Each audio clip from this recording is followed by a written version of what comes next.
Hello, everyone, and welcome to another YouTube exclusive here on our or on our YouTube channel from the Q. We are once again discussing X-Men '97. This week, we are going to be discussing Episode 7, Bright Eyes, and Episode 8, Tolerance is Extinction, Part 1. My name is Jerome Cuson. My co-host, as always, is Brian DeBrain. Brian, I know that you have a very special mantra, which I'm going to let you reveal, and not me. But this is becoming a real event series, and I think my corner of the internet, your corner of the internet, are all about the show. I'm not sure how much this is hitting the real zeitgeist, but I mean, to me, this feels like the show that you're waking up Wednesday morning and you're watching it for no other reason than to avoid spoilers. Oh, I'm doing the midnight gimmick still, and it's costing me some sleep, but it's been worth it the last couple weeks, and I'm finally starting to accept the fact that Gambit may not be coming back, man. It was hard to accept, but based on the last two episodes, fixed points in time, all that kind of shit, man, it looks like Gambit's death is a fixed point in time, and that sucks. But listen, what Rogue did in episode 7, you hear me clapping? Finally, an X-Men with some balls to do the right thing and do what's right. And I know this goes down the whole Batman rabbit hole of whatever, killing or whatnot, but Rogue did the right fucking thing, and Wolverine said, girl, you did it right. We all wanted to do the same thing, so it's not like, don't even feel bad about it. And I like that. So Rogue did her thing, and she went a little dark. She did kill some people, but I think she did kill the right people. I don't know.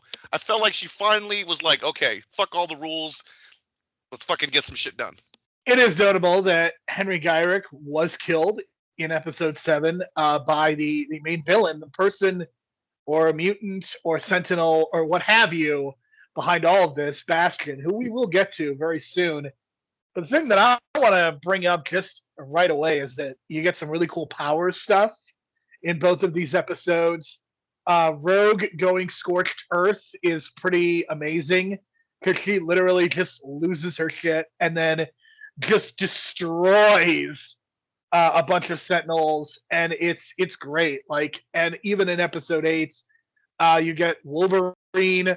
Kind of a Loganado, I guess is what they wanted to call it, as he is kind of falling with style and stabbing some of these Sentinels, and I guess they're called Prime Sentinels because they're both human and robot at the same time. But Wolverine is stabbing them with his claws, and it's great. And then you get a scene with Wolverine and Nightcrawler fighting, and Nightcrawler is using a sword. I mean, it's just. I mean, the moment where Wolverine says that he's got 6 reasons and the Nightcrawler says 9, I'm like, this show really is hitting on all cylinders. And look, the story is great enough, but again, the thing to me that just appeals is like they're doing really cool stuff too. And I think that very often that can get lost. And I don't know that you would have this kind of flexibility with something that's live action. But with something that's animation, like you just have all this flexibility. You could do the cool stuff with Rogue. You could do cool stuff with all of the powers. And we've seen it just about every episode. I mean, even the Cyclops Cable Jean chase scene with Cyclops kind of blasting his way through it as Cable is shooting Prime Sentinels. I mean, even that stuff is really great. I mean, and we get to see Jean use some of her powers as well. The power stuff in these 2 episodes is top notch, as it has been the whole season. You forgot about Magneto, who does a worldwide EMP. We're skipping ahead here, but a worldwide EMP. He does. I thought he was going to the Fortress of Solitude, but no, he is not. I thought he was like, fuck this planet, I'm out of here. And then he just fucking goes to, I guess, apparently the most magnetic point on the planet Earth. That is the implication. That he is able to go there, and he is literally, if there is any electricity, it is done. So X-Men '97 is now living in an electronic-free environment. For now, I guess, but, EMPs are supposed to be temporary. Oh, man, that was fucking cool. But to set that up, we have to go back to episode 7. The OZT finally gets revealed. We haven't revealed what it's named yet, but it's zero tolerance. So there you go. But at least they kind of revealed that, and now we got like we actually go to Madripoor, which I thought was like fucking cool because Madripoor is kind of like a new thing to go to in the like we saw it in the MCU. But in this case, it's like, wow, there is kind of like another Madripoor in this universe that they actually go to, and it's fucking cool. I thought they were gonna do even more crazy stuff, but what they did there was cool enough. But still, like, it was cool to see Madripoor. We got cameos from Thunderbolt Ross, and they mentioned the Hulk. We got Captain America, and he says he's doing it by the book, which makes me think, man, like, I have this weird feeling we're getting Avengers versus X-Men as like a story arc, because this just seems like they're setting it up where the Avengers are looking like the government's good guys, and the X-Men are the rebel bad guys that just don't want to, like, cooperate, quote unquote. So I think that's where we're headed. I hope I'm right. That's just the vibe I'm getting. I've read no spoilers, rumors, whatnot. It just seems like that's the natural. I mean, they kind of set it up with that tease between Rogue and Cap, and she fucking throws his fucking shield like I don't even know how far, which is hilarious because I was gonna find it. So that was pretty fun. Like that interaction. If they give me more of that, give me like a Beast interaction with maybe a Smart Hulk, dude. Oh, dude. I don't think you're gonna get the Avengers. I think that Captain America is well established in the X-Men universe, so to speak. So I think that's why the cameo exists. I just don't know that you're gonna get it. I feel like the way that they treat Captain America is very much like he's a cop, like he is the antithesis of what the X-Men are doing. And he hasn't had his Winter Soldier moment, right? He hasn't had that Winter Soldier fuck the government. No, Captain America is very trusting, and I don't know that.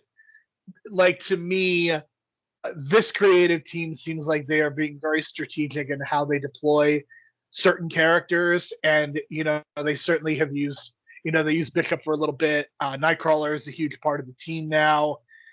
There was an Omega Red tease, so they're being very, very strategic in how they use these characters. And the fact that we haven't seen Archangel, Colossus, Psylocke, all characters who are established in this universe, we have not seen them yet. But I think that it would be very surprising to me if the Avengers actually did make an appearance, given what X-Men 97 is kind of trying to establish. But you mentioned cameos. We do need to mention Zemo and Doctor Doom, or an episode 8, which is pretty historic as well. Doctor Doom, kind of knows what's going on, and there's a very real possibility that Doctor Doom is going to play a huge role in the MCU moving forward. I don't think that Doctor Doom is going to be a villain. I think that is very much an Easter egg, just kind of throwing it out there. But I know that there was one cameo in episode 8 that means a lot to Brian, so I'm going to let you talk about it. Oh, we got Spider-Man, the 90s Spider-Man, and we didn't get a voiceover or anything. I was just kind of hoping for one line from Christopher Daniel Barnes, but we didn't get it. But it makes me think like he could come back. I mean, he did recruit Storm in that Secret Wars or Spider Wars episode, whatever. So maybe like he owes them one now, right? So I don't know. I'm just saying it was fucking cool because he knows what's going on now with the EMP, and then he sees obviously what's going on in Genosha. It seems like he should be obligated to help the X-Men based on their past, but it was a nice little cameo. If that's it, that's fine. I'll accept it. But man, would it be something? Would it be something if the Spider-Verse movies could not get him? It's X-Men 97 that finally gets him to come back. Like what? So I'm keeping my hopes up, but you never know with this show. I mean, they're throwing in these random cameos via Morph. So we got to see the Juggernaut, which is cool because I felt like it was cool to see him, but obviously it's not him. But because I think the Juggernaut as a character is kind of like done in X-Men 97, or in that X-Men animated universe. I feel like they kind of did his story already in the original run, so that was cool to see him come back. But yeah, there's a lot of cool cameos in these last 2 episodes. And I just want to point out that Cable has this similar relationship with Cyclops, the way Cyclops has a similar relationship to his dad. I thought that's very like smart writing. It's like Cyclops didn't have a father. he had to abandon Cable. Cable obviously does not want to be like his father, knowing that he was abandoned into the future. So that's why he has that really close relationship with his son in the original run. And I hope his son does come back. I want to see his son and like how he's grown, because he was a really cool character. It felt like if John Connor had a kid, and then that would have been Cable, Cable's kid, so to speak. So I thought that was really cool, and it was cool to see the relationship, kind of see how, like, it's very rough. Obviously, I hardly know each other, but like they kind of play on that dynamic later on in episode 8 when they're driving. I love how it feels like a family trip, like they're just in the car. Yeah, that's the thing I was getting to. It feels like that, and she even goes, "Put your seatbelt on," and that was funny. But man, like, I just want kind of more of that, because I feel like there is this great story to tell there, because of the type of relationship that Cyclops has with his son and the way that he had a relationship with his father. So Cyclops has pretty much been redeemed on the show. I mean, I think they've done a really good job with Storm and with Rogue in episode 7. I mean, but Cyclops has just been fully redeemed from a lot of the past sins of the previous show, of the previous movie. Like, Cyclops, I mean, he's still kind of a cop, but it's not nearly as pronounced. There's a lot more duality there, and there's a lot more nuance, and I very much appreciate that. For sure. And I think that, like, I don't know, the way he was talking and clapping back at the report, was that this episode, the reporter clapped back? But still, like, he's doing that the whole time. That was in episode 5. Oh wait, he does it to the president this time. President Kelly. Yeah, he snaps at the president this time, which is great stuff. Like, the president is just being a mealy-mouthed liberal, and Cyclops just completely goes after him, and it's tremendous stuff. And I mean, look, if you've read your MLK, you know what MLK has to say about white liberals and the ethos of the show and of President Kelly. I think you are seeing a lot of consistency with what MLK would have to say about that group of people. And Jubilee, and I forget his name. What's his name again? It is Roberto. So they kind of have a 2-episode arc. We see Roberto fly, going to they go to his mom for a fundraiser, and they get captured by the Prime Sentinels. And again, it's a very similar premise. Like, yes, we will raise money for mutants, but on the other hand, we will also capture them. It is a perfect statement. It's extremely well done. And again, I'm glad that Jubilee, Roberto, it sucks because Sunspot is like, he's a new member of the team, but it really just feels like Jubilee and Sunspot could easily be forgotten. I'm glad they're still around. I'm hopeful that in the end we see like a full. I want to see this team operating at its zenith. You have Rogue, who's unconscious. You have Storm out in the wind, pun very much intended. But we get the ending of episode 8 with Xavier, and we're certainly going to go back and talk about some other things. But like, the ending of episode 8 is Xavier crashing in. Can't even imagine what he's got to be thinking about as he sees the mansion is destroyed again. And he says to me, "My X-Men," and what a great moment that was. And they've so clearly established it with Cyclops and kind of Magneto saying it, but now you have Xavier back, and I am so looking forward to it, because it just feels like we are building to like an Avengers like 2012 New York style fight, and I am very excited for that. For sure. And I gotta say, I hate to say this, but man, when Gyrick was pronounced dead officially, I was very happy. And I know that sounds so bad, but come on, that dude has done so much fucked up shit to the mutants. I feel like it was a comeuppance, right? Like, come on, Jerome, you felt good to hear that, right? Like, I'm not the only one who was happy. I think it's one of those things where there's a conflict, though. I think they very clearly established that, yes, Gyrick is dead, but Bastion is so much worse. You can't enjoy, or you can't bask in his death, because literally somebody worse. You get Rogue absorbing Gyrick's memories. You have Trask basically. They kind of say that they haven't said he's dead, so I'm presuming that he's alive for now. I'm presuming we'll get more answers before the season ends, but I think part of what needs to be addressed in the final 2 episodes is, like, the people who become Prime Sentinels. Are they dead, or can they be cured? Because Oh, it they're wasn't. dead. They're dead. It I know this for a fact. Okay, because Here's my theory. I know I say it's fact, but listen. So Nightcrawler is the most religious person in the show, right? Right, for sure. Yet he's going around chopping people's heads off. So he knows that they're dead because Nightcrawler would obviously try to get those people back to human form because he's that type of person. But he's chopping their heads off. So I that's a think pretty solid argument, I would say. so. I'm pretty sure we're at a point now, and this kind of leads to my darkest timeline thing. We are like in the darkest X-Men timeline because even Nightcrawler is not like, oh my God, can we save these people or whatever? He just gets the swords and just starts chopping. So I'm thinking like, man, this is like one of those apocalyptic events that I don't know, man. It just seems like we're so deep in the shit right now that we can't get out of it. And I'm worried because now, like, I'm hearing there's not going to be any time travel in the next 2 episodes, which is a good thing, I guess. But that means whatever events are taking place now are like canon. And it's just like, dude, did we just turn like 1 million people on the planet into these prime sentinels and we're going to have to kill them all? Or see, that's the thing is like, I think it went so beyond like with this Bastion thing. And it's like, well, we can't even go back in time now to stop the creation of Bastion, right?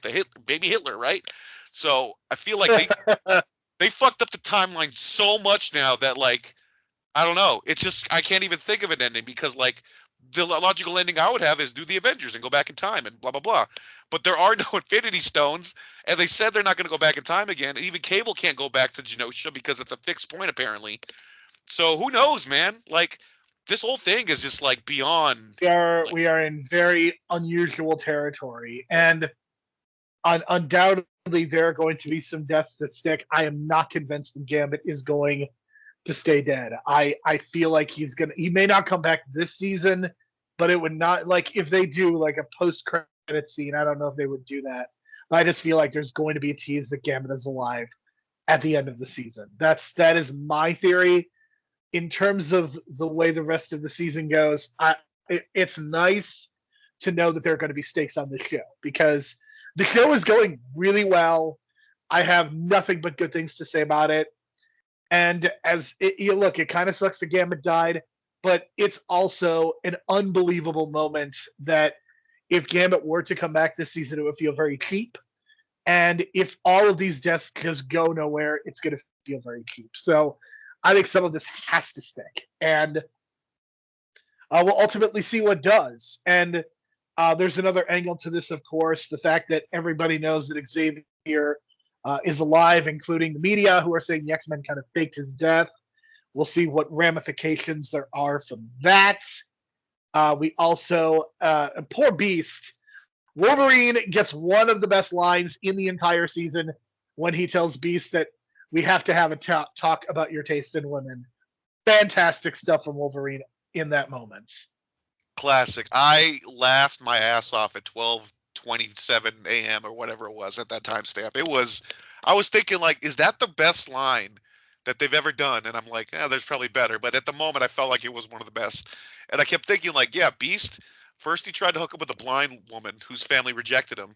And then he tries to hook up with a reporter that turned out to be a zombie, or sorry, a prime sentinel, which is almost the same thing as a zombie because she's fucking dead now, obviously getting chopped up by Wolverine. But man, yeah, that whole thing was like an Evil Dead vibe, man. And I felt like, okay, so they're doing more of that horror element to it, but now these people are fucking screwed. Like that mom just lost her family, or the family just lost their mom in that one shot. And I was like, dude, this is fucking dark. Like these innocent people are just going to be used. I hope they can be saved. And then once Nightcrawler started killing all of them, I was like, oh, I guess not. They're fucking evil. So there you go. So I'm prepared for the next 2 episodes. I'm really into like Nightcrawler being this like incredible warrior, using his powers with swords. Yeah, because him with Wolverine, that one wide shot was incredible of them just tearing shit up in that room. And I want to point out that you get a rare first-person point of view of what it looks like to teleport as well. I really like that moment as well. Yeah, they're really thinking outside the box. You mentioned the powers thing. They're showing you powers from a different perspective. I think the X-Men movies have kind of warped our thinking of how the limitations of the powers are, but in this case, they're going way beyond. The only cool power stuff that we saw was with Quicksilver, like the slow-mo and those are contained to like 3-minute scenes. Like you just didn't get cool power stuff. Like Storm never looked cool. Jean didn't look cool. Cyclops was beyond lame. It just not, I mean, even Wolverine, they did a couple cool things, but like it's Wolverine, it's healing. There's a lot of limitations. And I mean, the problem is this show has set the bar really high for an X-Men adaptation. And it's one of those things where regardless of what the movie is, like it's gonna have a hard time comparing to this show just because again, forget the story arc of it. You're seeing a lot of really cool stuff with the mutant powers, and I don't know that you're going to get that in the movie. I feel like they're going to try to rip off the Wolverine scene.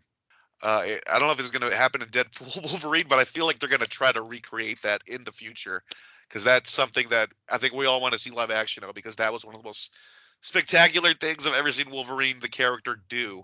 So that was really cool.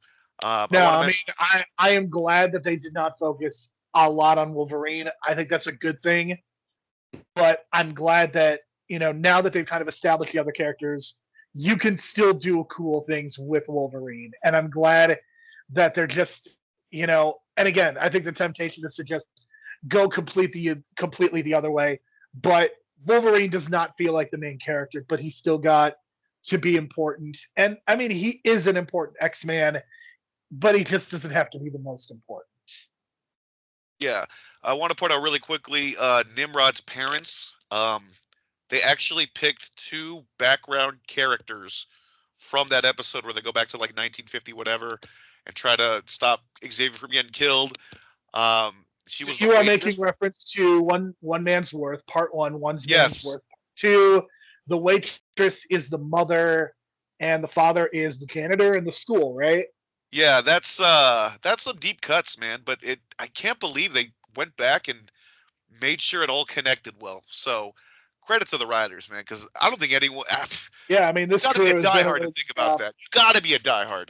You know what I mean? If you were a casual X-Men fan going into this writing job, I don't think they would have come up with that. So credit to the writers for being so. Bo DeMaio has gotten a lot of the credit, and that is justified. But you really do have to give the credit to the entire team for just putting this all together and really making this show feel important. And there's a lot of discussion like what happened. Bo DeMaio is no longer working with them. I don't want to get into that speculation. I also don't want to say, well, clearly he should be hired back because of how good the show is, because we don't have a clear reason for why he was fired. I mean, look, if you're looking at it from a quality standpoint, he shouldn't. But if he was being abusive to his colleagues, then you can't keep him around regardless of how good the show is. So I think it's just an unfortunate trade-off that we're going to have to make. And hopefully the rest of the team can pick it up in season 2. But listen, this has been a really, really good season. I really like the first 8 episodes. And it really feels like, we hit kind of the zenith. And it feels like we are going to hit another one. Tolerance is Extinction, part 9, or part 2 and part 3. When next we talk to you, we are going to be talking about the final 2 episodes of this first season, and we will kind of do a series wrap up as well. But I mean, this show is just hitting on all cylinders. This has just been a great ensemble, great power stuff, really engaging story. They're throwing in some Easter eggs, but I don't think they feel obnoxious. And it feels like this is a more adult sequel to the animated series. And I think that they could have easily just played on nostalgia, and they have forwarded this story of the X-Men in a hugely positive way. Absolutely. I'm really looking forward to the last 2 episodes. It's going to suck, though, because we won't get another season for like 2 years probably, but, absorb it while you can. Seasons 1 and 2 were basically produced, written together. So I believe we will get a season 2 next year. Because typically for animation, you have to do the first 2 seasons. Like there's the Superman animated series.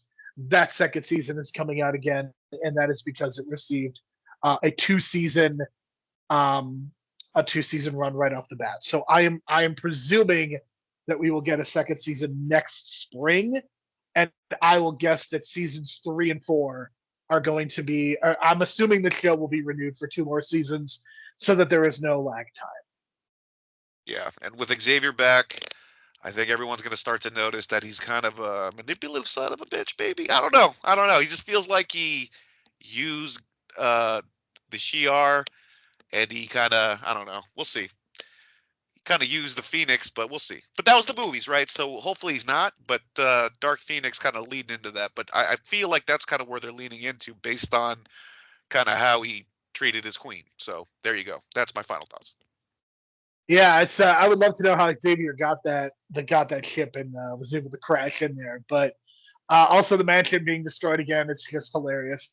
It's almost a running gag at this point, and we'll see if there are any ramifications from that.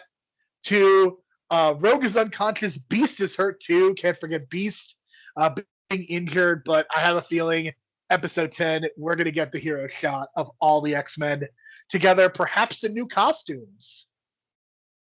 Hopefully, not dark leather.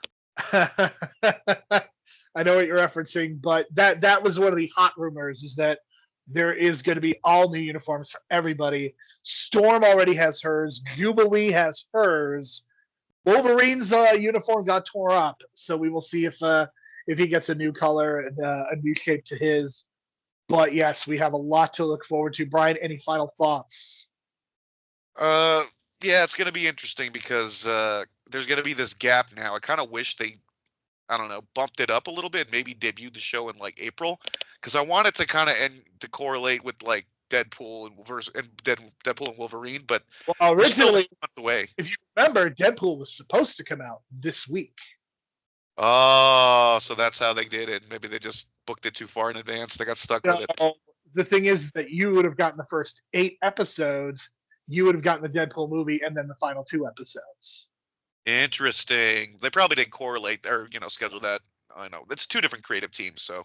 But I just kind of want that like X-Men feeling to continue. But now there's going to be this lull period, so I don't know. But I did buy the Rogue cut finally, so I'm going to finally watch that, I guess. So we'll see. Maybe a little mini review in the next couple of weeks when we review episodes 9 and 10. Get my thoughts on that Rogue cut that I can finally watch.